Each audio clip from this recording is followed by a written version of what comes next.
Isa Swede violer là-haut, pas de complexe au Mawa. Otumoli peuple congolais, oluki papa Nzambe Mawa. Otumoli peuple africain, oluki kolo Nzambe Mawa. Binoba politicien foboyo kapasi na biso Mawa. Otumoli Mawa. En Afrique balila Mawa. Angola balila Brazzaville balila Ninapo balwa Nigeria makambo Liberia makambo Dosala nimo Basi Nalingi nalobaka sina ikobanga nino Nalingi nalobaka sina ikobanga prison Mawa mimi Namoka kubo Nalingi nalobaka sina ikobanga nino Nalingi nalobaka sina ikobanga prison Fami ponse Nasakuye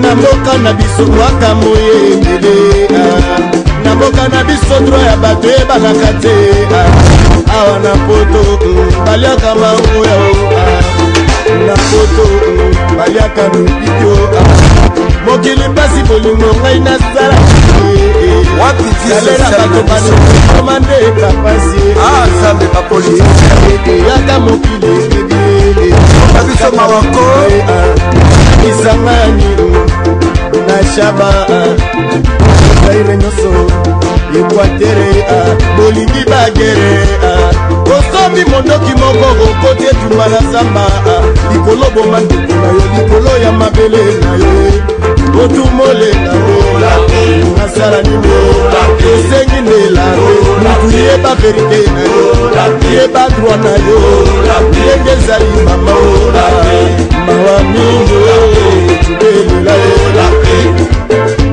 Mawa trop peuple congolais Mawa depuis colonisation Bande konanga yezala ke sengotango mwana musala population akutana kana bino pona kobeta masolo ya Congo bande konanga lelo mokola lendi boko mituna totikali na quelques jours bureau signé kanga porte na pesi bino mbote na mikila poto bande ko na biso na YouTube na biso ndenge bo mesana ko na biso na to solo rango na ndeko famille Rusaki TV bozali ebele na RLTV émission to solo rango émission population chaque jour à partir de 21h et diffusion à partir de 9h bozali ebele ya solo bopesa lokumu na émission na bino wapi bozwaka basangwa ba imboka tana lobaka ba imboka ezali ba oyo bakanisa ka changement na mboka ba oyo bakanisa ka Congo kende liboso bande ko balandi bazala na opposition bazala na société civile bazala na majorité ezala population ezala mobola ezala ndeko nyoso oyo ako kanisa ete Congo sengele changer Congo ebongwana to yambaka bango l'émission na biso bande ko na ngai mokola lendi lelo bande ko Vital Kamerhe akeko déposer topé ako déposer to yibite bande ko balandi na moment où toza ko tourner émission yo bande ko balandi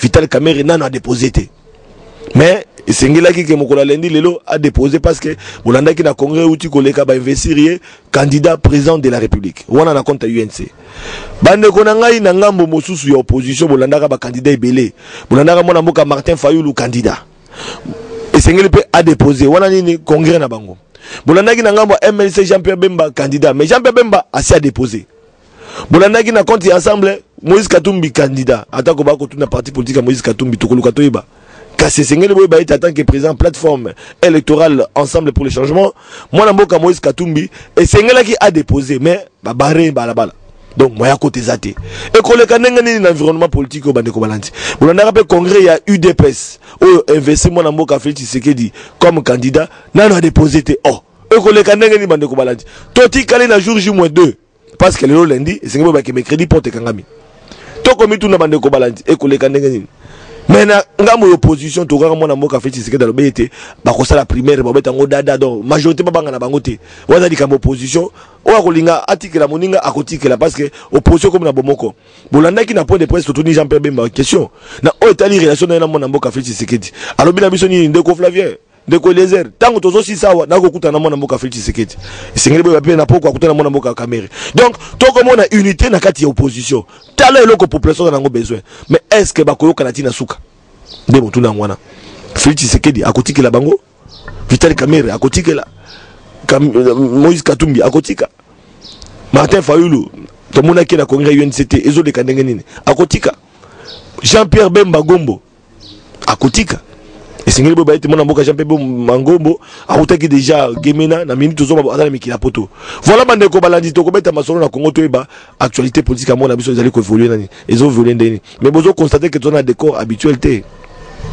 toza wapi boko landa bino moko mais si maboko mona pèse en sa mémoire boko mona sika mona mboka kondo change c'est que di B52 mokongo ko banga na benga mokongo nzoko esika za ko vanda boko mona radio na ye itikali mozolé na mémoire na ye to dédié pe émission bande ko balandi na ba congolais nyoso obako kanisa retour ya depuis mortel tina mokolelo eko sala passe comment on a été mwana mboka oyo apesa lokumu somi mboka apesa lokumu ya démocratie na mboka na biso asimba mondo kité abundela mboka tina liwa na ye kondo change sekedi wa mulumba pe son dame tile lo boko constater tout allez awa isika azali ko vanda boko mona veranda boko mona nyoso bomoni radio bomoni kiti na ye bomoni chapelet esika bande ko baka ko s'incliner pona ko kanisa timo ko lokondo change sekedi akozonga mais pona nini nzoto nezonga kate to ko beta masolo bande ko balandi tozo solo na ozali la voix autorisée porte-parole il y a UDPS mwana mboka Paul Chilumbu sekedi ba tazali professeur d'université donc mutune sala kamalamu professeur mais tout le monde peut na décor mususu to comprendre te bon yebi ka to na makambe boula virus ebola na biso zo banga kino ba journaliste ba pesa ebola to ebite to pesa ebola ou bien loko nizole ka to comprendre te mwana mboka Paul Chilumbu to monde na tenue officielle te en fait décor au to pesa na ko mona honte c'est vrai que mon bimaya chichi na loboko to monde loko mususu to comprendre te on a virus ebola ou bien dikamuni ne mbote nan mbote ndeko Flavien zali sengo deuxième émission to yambayo na to solo lango émission ba imboka RLTV yebisa biso lelo yo to monyo la décor mususu santé za malamu te belika moni. Non, ça va, merci beaucoup, merci d'abord pour l'invitation. Nous moninga o eza message munene lobby président Félix Antoine Tshisekedi hein ba benga mikolo zéro virus yango zo na baga ebola virus virus ebola mais il y a zéro virus ba checker papa masolo to betango poto sengaki tabso Bill Gates asa la biso antivirus pour ba checker na ba politicien congolais nyonso pour mona ba mso bena ba 900 virus ba mso ba 880 Kabila kutu 1 million ozo comprendre ye zéro ya on a lati l'habitant de ce tika moi mboka Félix Antoine Tshisekedi biso to za na pembe eza message to ça va ventirité to ça va blagueté eza message que moi mboka Félix Antoine Tshisekedi azama boko pembe aibate scanner na checker na ba politicien nyoso mboko yo o aibate tangina ko munaye checker abomati abomate oyo kateke o ba azoe connexion mo boy kota ngola ba kotaki kota Uganda te azaba vantirwa na te de ndenga zawana asana Kabila te donc aucune fois a participé na mbeba na passe à congolais donc na kata masolo to développer yango lobi biso yo to sengi bana Congo bana Kisasa to za na pembe so za chemise no pembe lata so za omuninga omunyere no pembe lata soki nyoso nezato oluki gana yo ya pembe olati polo bibiso nyoso tozaka maboko likolo boy maboko pembe zéro virus aibate abomate akangamate o condamnation o ba discussion ba débat o boy na boy o CPI encore on a neni voilà bande ko balandi comment CPI neni ambiance émission do biso ya to bilobi zéro virus biso nyonso bala Kisasa Kingasani changu maloeka partout bote malobi limete moma Kisasa mo malobi biso nyonso za simaka zéro virus donc message zanini c'est-à-dire olingo lo baite mona mboka Félix Tshisekedi UDPS lobby bokene ko déposer candidature ya mona mboka Antoine Tshisekedi Félix na seni absolument lobby déjà 10 heures plus tard limete yindi vous mettez yindi lobby 10 heures tozo zéro virus maboko pembe toke atika candidature nae balobaki o biso za na mbongo te biso sala boy problème te tokota la polémique a buzo banate mais lobby toki ne to futi $100,000 wana tozi candidature ya président ya UDPS mais aza pene liga ga lobby président ya Congo pour la moyen logo empêcher été à zéro virus vous comprendre lobby tozo kende totiki to accompagner atiki candidature na ye ozolanda après to bandi obeta masolo oyo olanda opposition il faut sangana ozo comprendre po biso to bi que zéro virus naza meilleur candidat po to checkete so balobi ba critère to za contre critère te to kotanga olanda ki likamba critère te parce que nayebi ki mona mboka Félix Tshisekedi tozalaki na ye na congrès ya mona mboka Vital Kamerhe to monaki présence na ye et salaki mo malamu na mona mboka Vital Kamerhe to monaki ye pembe na F Bazaiba et salaki bango malamu to moni lokola unité opposition tozalaki na Jean-Pierre Bemba to tuni mutu na lobete nazokuta na mona mboka Félix Tshisekedi est-ce que bo moko ya opposition politique ya solo ya moto ke na makambo etali ba dépôt ba candidature oza sûr penza que non ba opposant mboka parce que population de l'Andabiso. Population de l'Andabiso, jour J-2, parce que c'est que c'est lundi, mardi, mercredi, c'est à clôturer. Dans l'Italie, candidature, il y a un candidat, il y a un président de la République. Alors, est-ce que bon, mon opposition politique est alliée à solo? Non, mais je crois que le président Nyoso Tangi, le président du parti miné Namboko, bango Nyoso va manifester volonté na bango que l'opposition est à la unie. Non seulement tous allons unis autour du candidat moko, mais tous allons unis aussi autour d'un programme, il y a gouvernance. Pour lobby, Tobimisa, Congo, na poto au Kabila na batune ba quotient. Aux Hollanda. Donc biso, en tout cas, du moins jusque là, opposition est à la volonté makasi. Il y a tout sangana, tout sangana. Biso le lobby nanu, biso le tout kana ba candidature. Hein? Poto boy. Boula otika ba candidature parce que pour personne à cause de la opposition politique, bo sangana bo yokana nanu, bo bimisa candidat moko ndebo kene ko déposer. Ce qu'on obino bokina stratégie, ya ko déposer ba 100 000.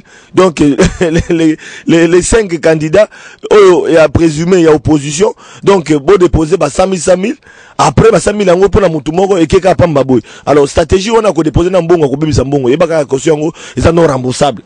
Bokena ko déposer ole boyo kana ndebo kene kotika candidat na bino te omoni soki pena to lever nan option ya ko déposer nan po yoka ki ba candidat msusu ya mayebo babotami ya mbwengi babotami ya madesu ya bikedi banin do banya ipuba ya bambruye biso ozo comprendre moko ça déposer ki pe donc ba formation politique ya minu na mboko yebani ba leader politique na mboko ba yebani ya ontolobi. Bon, yo campagne en batterie ni sur 100 000 qui candidats zate. To solo ka bon, il y a un personne à 100 000 now. Après tu vas na mais ça to bet ma solo. Vous comprendre. Oh, pesa 100 000 té donc ma solo na e zate. Vous comprendre. Donc to le bail que non, to pesa na candidature et puis avant to solo là, il faut ba valider ba candidat wana na seni. Pour le to ko vendre avant boy. To poni candidat. To ko minguna na seni et puis kokoso. Et comme au cours constitutionnel, au babenda boy bazonga boy non. Yango tulubi, to ke na ba candidat, to poser, to postuler biso ba valider ba candidature wana, ceux qui ba valider après opposition mo to vandi autour d'une de comprendre bien opposition bolinga ki de stratégie. Bon mona que non, ils ont trop dangereux ko désigner candidat moko na no boké ko déposer face il y a candidature il y a majorité au cas où il y a bino ba invalider vos perdre donc candidat natikali non même pas stratégie même et là toute stratégie et ça logique opposition je crois que batamaye les belé bazali on se comprendre batamaye les belé bazali puis le tout monde que non et le liboso to postuler nan sogoche candidature na yo parce que ezala débat entre ba candidat président de la République parce que yo place nous dans la députation provinciale. Vous avez il faut la députation nationale. Vous comprenez? Il y a tout le bail qui non, to dépostuler nan, nous avons solo, il y a un candidat président de la République. On va postuler, un candidat président de la République. Ce qu'on est tombé dans ma solo, sans négliger, on va postuler, parce que, bazaka ba membre de l'opposition, mais ma solo, ba candidat président de la République, tika baza présidentiable, ba betamot. Mais ce que lelo IDPC baniza nango parti, o iza nango na larte, parti ba piaker, parti oyo ba geragate, ko banda na kondo tient sécurité lelo, ce que $100 000 obino boke ko déposer bozu wapi. Parce que pe makambo ngo $100 on est uti wapi. Et uti ngamba pouvoir ou ben ngeni passe population faiba. Au moni d'ailleurs yo zo eta 100 000 obi comme to futi na députation provinciale. Oh, bon libe ba candidat député provincial. Bozu mbongo wapi ba caution. Etienne Tshisekedi yo ça na IDPS yo. Ya parti du peuple.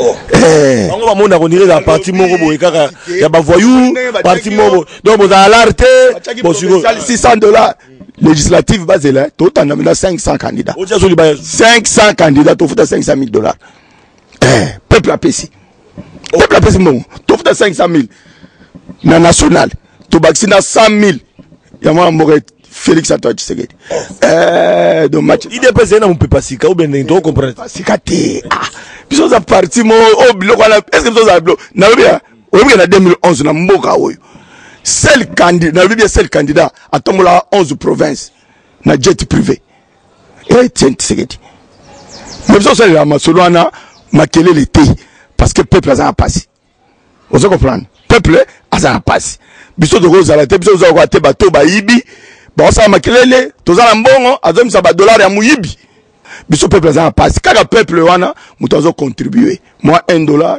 moi $10 moi $20 albi moi mboka Félix Tshisekedi allez toke liboso to libérer Congo ya to kende kaka boye lobby papa kaka boye 0 virus ayibate abomate atangisa makilate akanga mate 0 virus papa na lobby 0 te eza ba polémique te mutula yango zéro condamnation do ye scanner cha politicien nyoso congolais ba scanner ba on antivirus lobby to zaka boye maboko pembe 0 virus ayibate abomate batanga kombo na ena buzoba te osoka lisoka Félix Tshisekedi na mabuzoba mboko osoka yango to 0 virus yango to sengi bana Congo bana Kinshasa lobby biso soza ba outo bazao na Mbujimayi Kananga Bukavu Goma bino pe bola taka bagan lobby do biso Congo mo lobby to za baga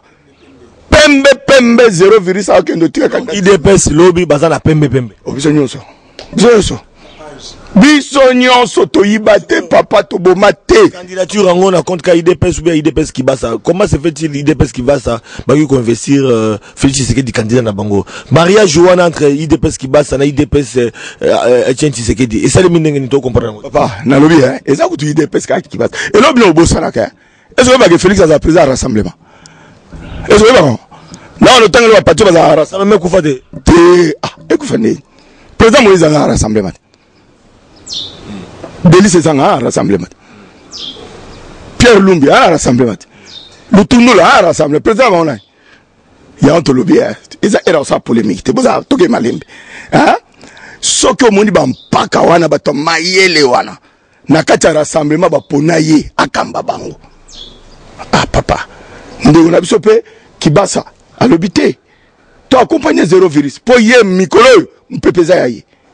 Moi mboka o to monike akotombola Congo akomisa na buzoba bon bamso bakozala bayibaki ba se repentir to limbisa bango mais ba virus wana bazobangisa na biso ndambo ya to lobi boye ati to lobi boye malembe obanze ba batata wana ba ko respecter elenge lokola mwana mboka Félix Tshisekedi vraiment ouais président azelenge te bon président par rapport à bakulutu na papa aza président kulutu oh nalobi président za président ezama mutege okulu tule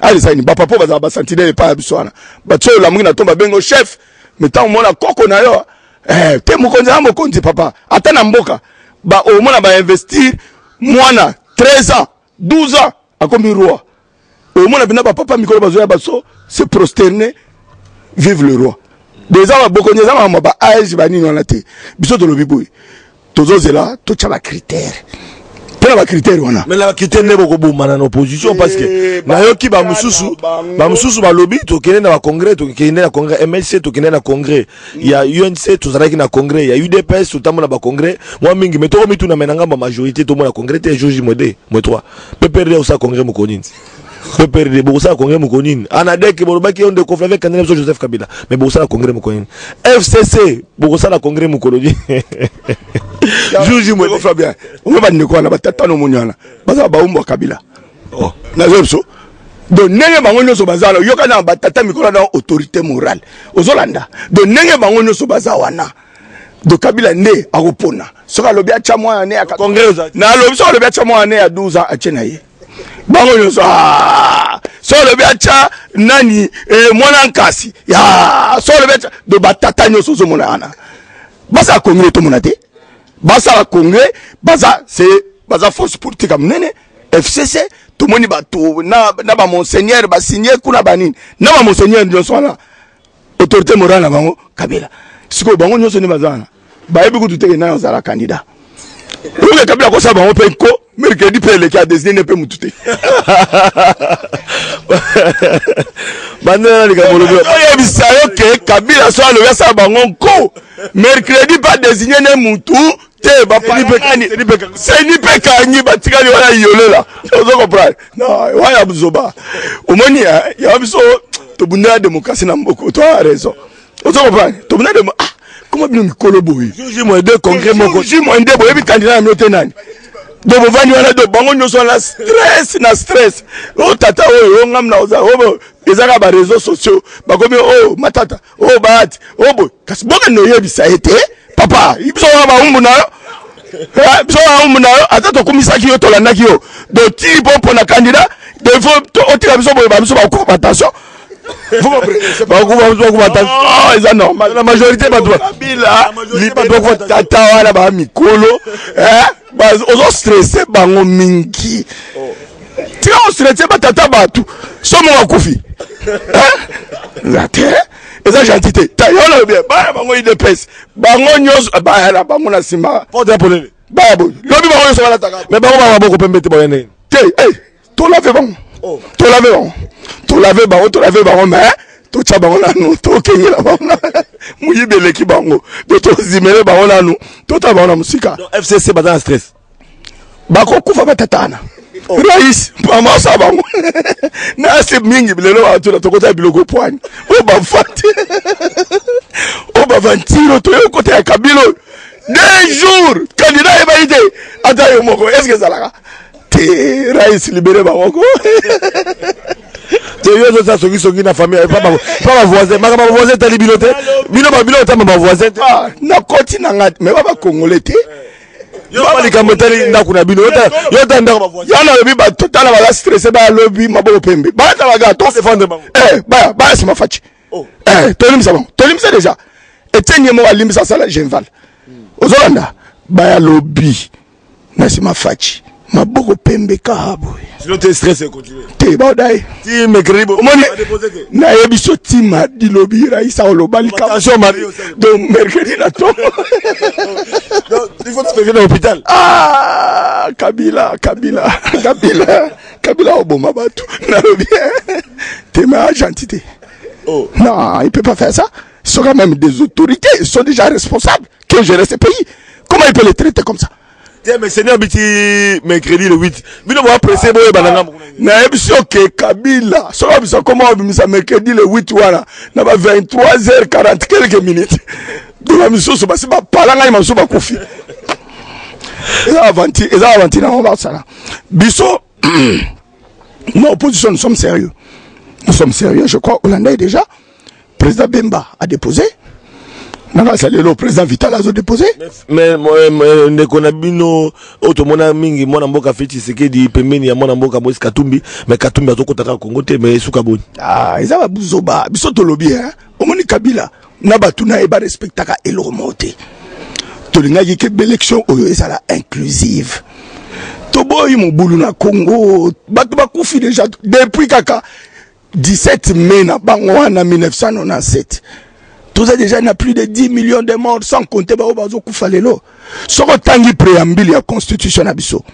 Ba komike cause ya ba guerre récurrente. Donc les guerre, lobby guerre ezakake pour ceux qui groupe abattement ba continuer pouvoir ba kangami. Ozolanda. Voilà. Donc biso de lingi ba libérer moi na mboka Moïse Katumbi. Aza congolais yo somo ni mutu bozoluka o muyibi wana to luka yeso dozuye mba manda procureur o soto mais ayeko mitika bo mizi wa charbo ka frontière ata tikala kuna bobi ko ya sute yo tikala kuna mais bozo ka bokangai ezaba théâtre omoni Kabila akomisa Congo net groupe salon théâtre mais ezaba théâtre yo somo mutu bozoluka e bokangai ayeko mi livrer o akoma na frontière so ayeko na frontière bo chai maboko. Soit comme la frontière à côté. Ata balobi ata sans papier. Du moment où aza Congolais yebani aza na passeport expiré. Bokangaye ndeko yoza na passeport expiré ndeni ya kosamba do basobanga ata batiki Moïse libanda facha aza na kati Maboko pembe.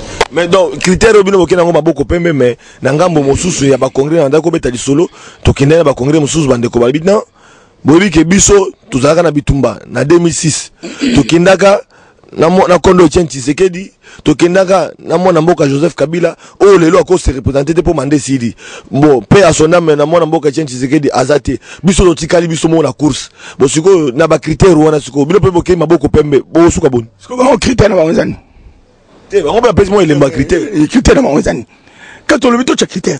Facha ou les bango la critères. Bah, tu as critères. Expérience. Facha gératé. Bango va gérer. Expérience à Mouyibi. Yozo sera encore géré IDPS. IDPS au Mona. Oui, combien de millions? Ko gérer ka IDPS. T'as la netinga. Facha gérer. Yes, yozo moutou ko gérer. N'eng malobio expérience. Bah, gérer. Mouyibi na Mouyibi. Expérience. Voilà, t'as bien. Il y a ça, t'as l'amour. Côté, polémique, quand on a un côté, Tolinga, unité opposition. Expérience. Congo, et à place où ils allaient, l'école expérience na bango. L'école expérience na bango. L'école a professeur. Na l'opté, tiens, professeur, bafana, moussousazo, salava, ce qui t'entend à yekuna. Na bien. L'école y a expérience na bango, yango Congo la zone yokwama.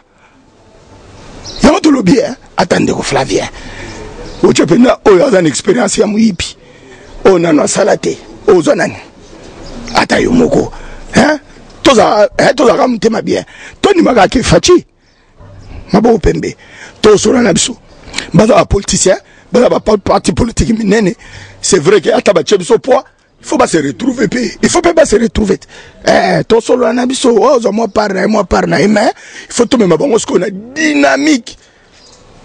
Il y a peur de la démocratie, état des droits, bonne gouvernance. Batouana, au moins Batouana, Muyibi n'était. Surtout le bito tchabango liboso, bazana na banti valeur rebelle. Attention, il va se repentir. Est-ce que vous avez que Mouto quitte? Soga tigi quitte. A comme Sambela. Vous avez que tentation à liboso zaka masanga. Vous avez Mouto quitte, ata komi à côté église. A comment prier?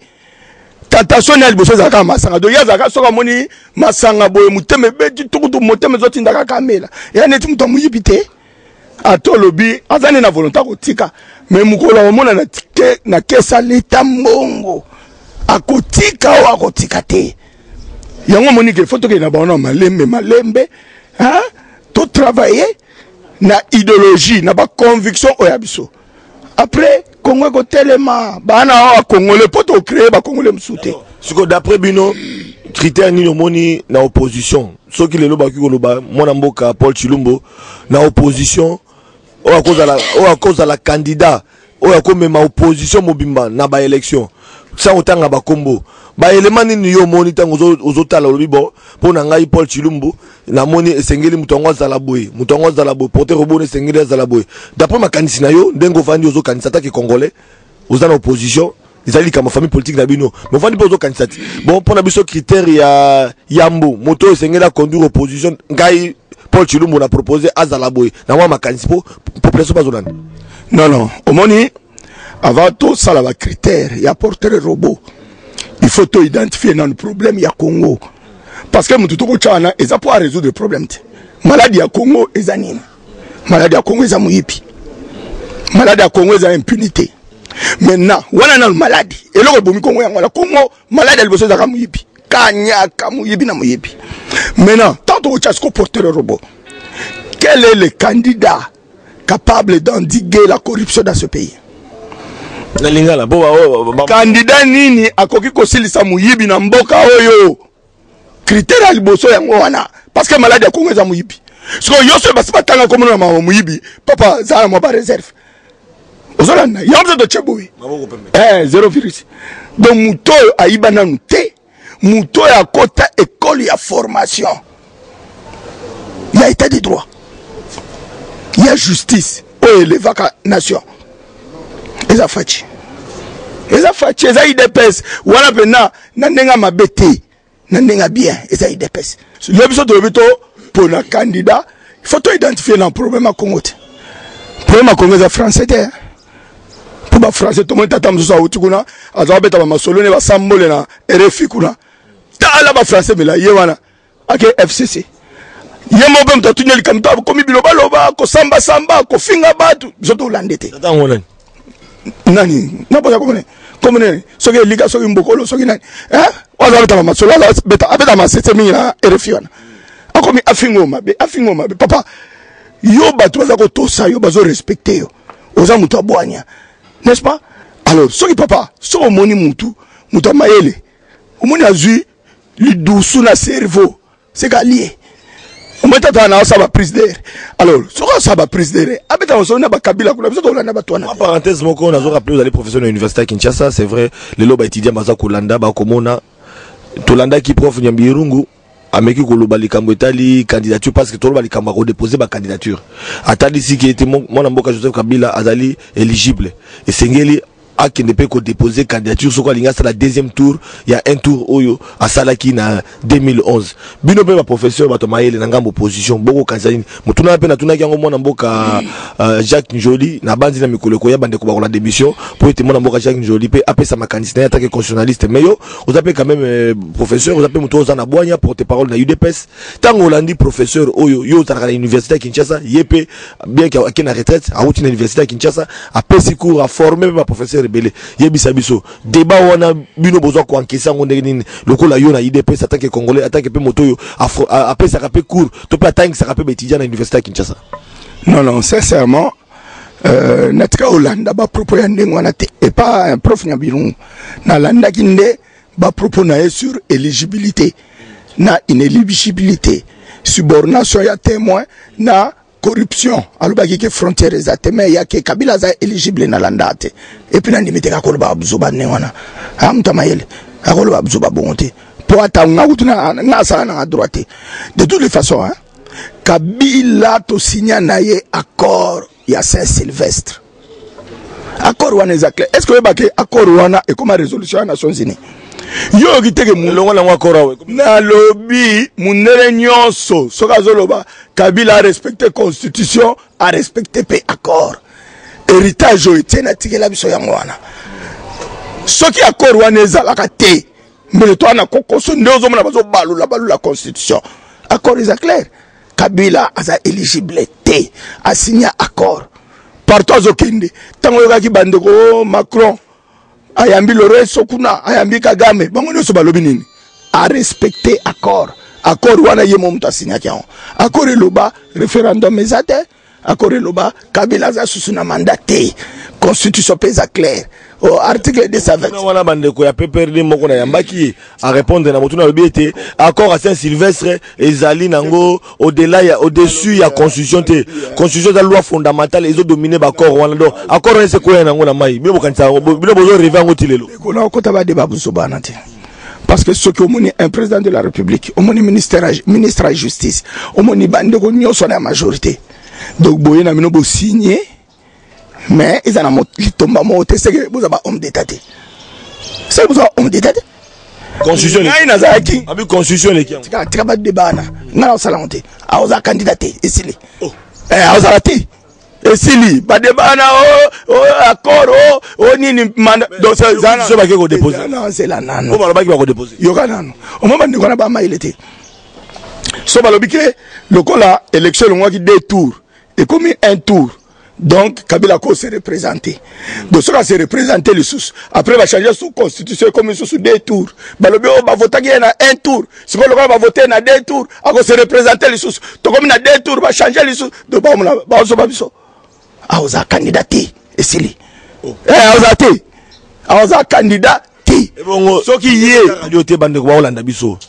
yango na lobi mboka oyo bande ko bakolanda na su keno bazotala mercredi eza musika te le 8 ya musika te ezali jour J bandeko baotala destin ya mboka ndenge ezali kokende soki na ngambo opposition na ngambo majorité koleka ndenge nini banani bakovalider bakoinvalider après le 8 mais na dépôt ya candidature bandeko ya PPRD ona yamba na plateau bandeko ya ANADEC ya AG Matembo na pesi précision claire balobi pona bango candidat Joseph Kabila pour ça la deuxième tour bonandaka maître mususu na juriste na sala ba publicité bango te yo zali pe professeur d'université yebisa biso débat wana ezali na télévision entre ba professeur d'université bino boko mona ngo lokwa maseki na ebité mais boko mona makambo mais le 8 awa nde tukoyeba mais soki bakei ko déposer candidature ya Joseph Kabila Kabange comme candidat ya FCC oyo bango autorité morale bango yo wana comme candidat ya PPRD to pe ANADEC to pe ya parti politique majorité candidat na bango bakei ko déposer les to na yeba bakei ko déposer e ko suka boni article 64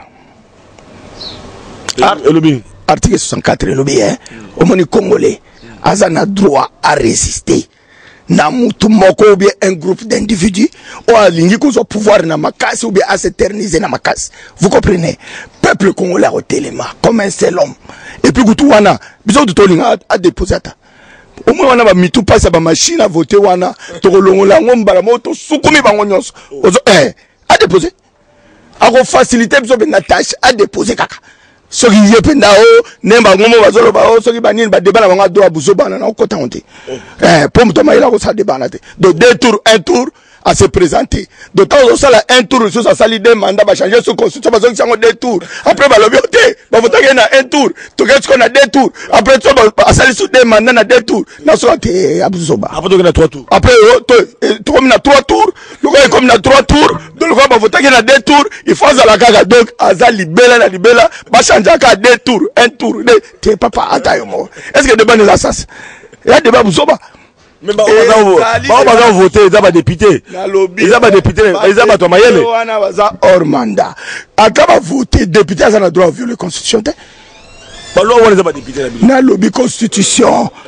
député ça na droit à violer constitution te même Kabila a na droit à violer constitution te muto za droit à violer constitution ça te donc tout le biboyi Kabila aza éligible te ba débat na o ezaki deux tours ba tché a commis un tour de temps au tché un tour ça sous deux mandats ba tché commis trois tours aza sous se présenter à trois tours ba zongi c'est deux tours wa buzoba ozoba de ça congolais on a besoin ça débat buzoba non on a ça ba débat na donc jour J -2 c'est dire mercredi ba to ba ko mona siko température en mboka ndenge za na lobby Kabila alinga Congo azana occasion ya oza sorti moko honorable biso un problème na été a désigné à 23h59 a désigné de toutes les façons c'est nécessaire bon nanga tazoro ba projet testé ce Kabila lobby a désigné jeudi nanga retrouver les kaka exquise bisoto lobby abimisa dauphin atiko stressé batata batu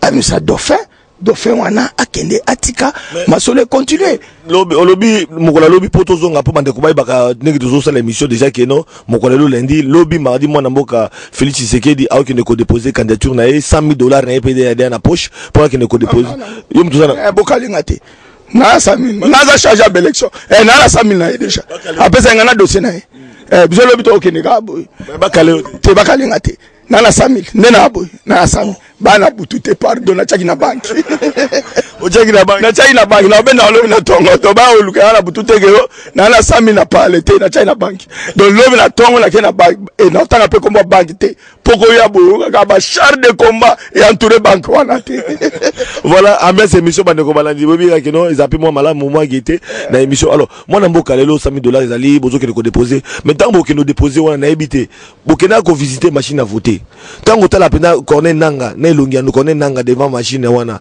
ndenga zo yamba bino boko mona penza ke non connaît nanga sota elongi na ta sincère te alongo la on zelo mona machine na alongo la on Alex Satan sota na calendrier électoral commande ya ba bulletin de vote en septembre donc tozana na août septembre yo a commandé ba bulletin atika ba théâtre zo sala wana biso to boyango opposition mo to boyi machine wana mundele aboyi yango ya lobaki akokende na machine wana bolanda kepe na seni aza clair alobi akokende na machine ya zanani Terminator Non, pour y aller, c'est ni. Arambo. C'est ni. T'es assez. Ada indépendant. Asa indépendant, donc à organiser l'élection pour la famille et pour la famille.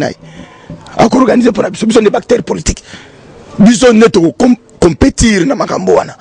Tu l'as vu, tu boyang. Ici, tu boyang, machine en est aux alatés. Et aux alatés. Donc, besoin de lobby, le gars, tu as un calendrier. Et ça n'a pas de délai. Tu as un posé vacances. Pour la boule, la maison, oh non. So to chebo ide pesa ko yate to che machine akoboya to chambongo ebe to kofuta nyonso wana na ba candidat député nyonso fra bango lobi oza bena mbongo ba candidat député 500,000 na 100,000 na 100,000 c'est un ndakoute te ala banki ba ko ndakoute ala banki no bena lobi lobi na tongo bena na ke banki na bimisi 600,000 wana na ke na futeli président Fachi 100,000 na bah député n'a besoin de CP là. On se comprend. Parti et foutu caution va député. Oh mais la provinciale tout foutu. L'opposition. Pour nous attendre. Oh. Pour nous attendre. Il devait se partir à peuple. Non, il dépêche à aligner qui n'est pas des candidats dans la provinciale parce que bon gars. Quand c'est beau t'as la tête, bah publier la liste t'es. Bon t'as la, il dépêche tu sais qu'est t'as la liste. T'as pas quand tu la partie président football foutu. Et puis tu as au moins tu vas faire si professeur à Togo tu vas vendre gouverneur. Kanda boke la kanda. Méchant ça là. Méchant ça là, toi la kanda, biso toza na kanda ya peuple. Peuple, aolakisa kanda na ye, en votant bato, bako sunga ye, bako longola ye, na boumbo aza nango. Vous comprenez? Donc biso toza ne tout, hein? Biso toza température ya peuple. Peuple a nous comme trop. FCC wana akolakisa biso, a juste ceux qui 20, c'est combien? Na bossa na baka 21 ans. Depuis aftele ya. Et ça ko sa bilana non. Ce qu'on a proposé de choses ni sous mouyibi na mouyibi bila ba wezaka mouyibi bila mo mouyibi et l'homme société tanga ba rapport au Bloomberg au International Crisis Group au nin nyonso na ya ba lutundula na ba na ezaka mouyibi na mouyibi et alors ba proposer ba congolais biso tozali na programme ya bonne gouvernance ya développement ya Congo tozapena bambinga ya mibali ya mayele baza asima fachi toko chae maboko biso nyoso to telemisi Congo oyo to pesi 5 premières années to ko chabas ya développement to pesi biso manna mususu to se pelisi bino. Oh, voilà bandeko balandi voilà Régis biso ko to komina suka émission 45 minutes na biso alors mona mboka Paul Chumba ya mboka bwana tozomona kuna na ngambo tomoni chapelle ya mona mboka Etienne Tshisekedi yebisa biso ekozala kaka boye ebembe ko ya mokoloni parce que émission ici peut-être un mot en mémoire ya kondo Etienne Tshisekedi poto kabwana. Non, ça penza triste pour mon régime neti ya Kabila oyo ozo telemela mutu abunde la mboka oyo. Est-ce que le afdelo na so ko batikisha ça et ça propre président Etienne Tshisekedi mutu ayebisa bango botika bango bakota mais mutu akufi mama mata azana mawa azana matanga nyango silate bo permettre bakuna mbali na et comme marchandise oh marchandage oh Félix Sandi maza premier ministre oh boy basali moi commission na tile lo balalisian le gola to boya biso mama ba primature wana donc vous comprendre et ça buzoba biso to zane likia ke batoto sukuma bango le 23 décembre Tshisekedi kozala matanga na fête nationale. Donc montre bozo talaga montre voilà émission comme na suka mona mboka et bongo soka élection sa limité te maboko pembe sur élection sa limité maboko pembe virus antivirus zéro virus ye wana élection sa matendeni bamu to chaka landrete esa matendeni ma contrainte te contrainte si là nanga yemo achaba oui bien nanga ba contrainte si là à cause la nini contrainte zate le 23 décembre bacha papa Kabila tika ko stressé batata batu pona dauphin bisolobi bana Kinshasa nyonso to saboye zéro virus tozo accompagner Félix Antoine Tshisekedi azo qui nous déposer candidature naé comme président de la République et puis tozo nelika ke akozala le seul candidat à opposition na ba élection ezakoya. Voilà bandeko balandi tokomi na suka ya émission na biso ndenge vous allez constater donc tozo sala émission devant chapelle ya Kondo Etienne Tshisekedi en sa mémoire parce que ebembe depuis mortel ils ont traîné kaka na mikila poto maman Marthe ti lelo azaka na matanga ndenge ndeko lobi donc matanga nini si la raté na banzi ete ba oyo baza kolanda avenir en mboka ba be ete Congo za likola ton essence tokoye ba ko suka ndenge nini parce que nanga aza pe na responsabilité ba yi politique bana responsabilité biso population tokota la bango ndenge ba ko mema mboka. Voilà bandeko balandi, merci beaucoup. Tokomi na suka tozalaki na émission na mwana mboka Joris Diki na montage vidéo tozali na mwana mboka Merveille Toto na régie finale tozali na mwana mboka William mwana mboka Francis tozali na mwana mboka Aimé pe na coordination tozali na mwana mboka Kali équipe mobimba to solo lango chaque jour à partir ya 21h na RLTV bolanda biso toujours na masola mboka et puis na rediffusion à partir de 9h. Merci mingi na bandeko ya UDPS awa na siège ya UDPS ba yambaki biso kitoko émission de kitoko tokuta lobby invité musupu na beta masola Congo.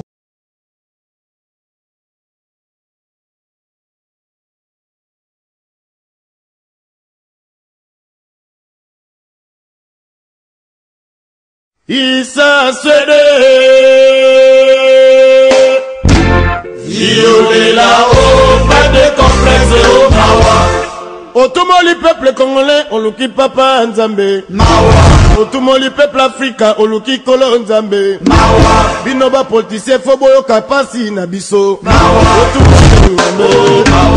Afrique balila Angola balila Brazzaville balila Ninapo balwa Nigeria makambo Liberia makambo Dosala nimo Bazi Nalingi nalobaka sina ikobanga nino Nalingi nalobaka sina ikobanga prison Mawa mimi Namboka kubo Nalingi nalobaka sina ikobanga nino Nalingi nalobaka sina ikobanga prison Ami ponse Nasakide Namboka na biso mwaka moyendele Namboka na biso droit ya bato ebalaka te Awa na poto baliaka mango ya Na poto baliaka mipidyo Mokili pasi bolingo ngai na sala Yalela bato bano komande kapasi Zambe ba politique Yaka mokili Abiso mawako Isangani na shaba Saile nyoso Equatere Bolingi bagere Kosomi mondoki moko Okote tumana zamba Likolo bomandi kuna yo Likolo ya mabele na yo Otumole na yo Nasara nimo Esengi nela yo Yeba verite na yo Yeba droit na yo Yenge zali mama Mawa mingo Mawa trop peuple congolais Mawa depuis colonisation